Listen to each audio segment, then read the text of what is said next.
Anyway, we've got Mike in Nashville. How you doing? Hey, how are you? Good. All right, well, I believe in God, and I think that I can logically and philosophically deduce that it is probable that he exists. Can you define God? Yes.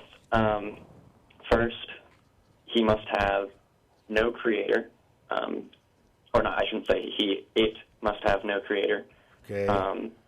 It must be logical. It must have a form to it, or a logical aspect about it. And I believe that it is supernaturally spiritual. Okay, I'm confused. I do want to let you get to whatever proof it is, but I'm confused because you haven't said, when you say it's logical, are you saying that this God is actually intelligent as like an agent? Well, I believe that it has a design, a structure, that it's not chaotic or random. That's what I'm trying to say. Okay, but, well, apart from the supernatural thing, it doesn't have a creator, and it is logical and non-chaotic. So how is that a definition of a God? Well, that's my definition that I'm using. Well, okay, I could define God is a metallic container that holds my coffee, but that does us no good. But that is not supernatural, and it has a creator. Okay, well, sure. Because I gave a different definition than you. But I'm wondering. Okay, go ahead with your proof for what use is this God? Yeah. Well, you have X. I call myself a pantheist. Okay, but you've defined God as something that's not created, that is logical and is supernatural. Yes. Okay. Does that? I don't know that gives me any information, sufficient information to justify the definition. The reason we use words is in order to communicate ideas. So, God normally carries with it the idea that this is some sort of intelligent agent. Are you saying that God may not be an intelligent agent by your definition? Yes, I'm saying it doesn't necessarily have to be a persona. What difference does it make if you could demonstrate that this thing existed?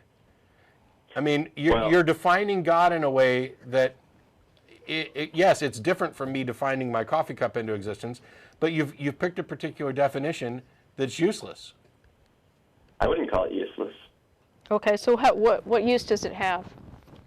I mean, it demonstrates that things are not random, that there is a spirituality and an importance to things that happen in the universe, that there is underlying logic and morality.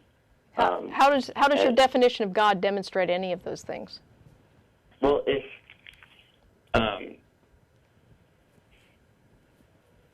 okay, can you say that again? I'm sorry. How does your definition of God demonstrate any of those things? Well, if it has a logical form to it, and it has, and the universe, if the universe has order and structure, that means that the things that we go through are not random events. If this universe was put together randomly, if there was no God. But no. Nobody's saying that the universe was put together randomly if there was no God. How could it have been any other way if there is no God? Or if there is no structure? Do you know what random means? There is a structure in the universe. So you believe that there is structure to the universe. Where does that structure come from? It's intrinsic. Yeah. It is the physical laws. Well, that's what I would use to say that makes this universe God. Why? Why call it God? So you're calling the universe God? As a and I stated earlier that I know have to classify myself as pantheist. You're pantheist. So why call the universe God? Because I feel that. Why can't we just call it universe? Yeah, what does God add to it? What is God? You're right. You could call it any label you wanted to. Okay, so what additional understanding do we gain by labeling it God? And by the way, please demonstrate that the universe is in any way supernatural. That part of your definition is just kind of hanging out there somewhere. Yeah. Well, for one, it has no creator. There's nobody that created it. What's that have to do with being supernatural? And also, if you look at things like, and you'll probably scoff at this, but things like art, things like music. Those have creators. Yes, they are. I'm not saying, obviously, I know Mozart created music, but I feel strongly that art is an example of spiritualness. So that's the best argument I've ever heard. I feel strongly that. That's not an argument. Okay. I feel strongly that there's a God. I feel strongly that my big toe is prettier than somebody else's big toe. That's not an argument. Okay. I think that art and beauty is one reason to believe. Okay, so now you've gone from I feel strongly that to I think that. What's the argument?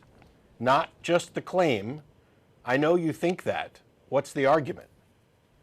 That is an example of, you asked me an example of something supernatural or spiritual, and I'm giving you one. Those aren't supernatural. And in fact, I mean, you're citing purely subjective experiences as some kind of justification for claiming that the universe is God. I mean, you've defined the universe as God. You then assert that it is therefore supernatural. And when asked to provide a justification for this, you go from I feel that it's supernatural to I think that it's supernatural. And I'm still asking why. I know what you think. I knew that as soon as you said pantheist.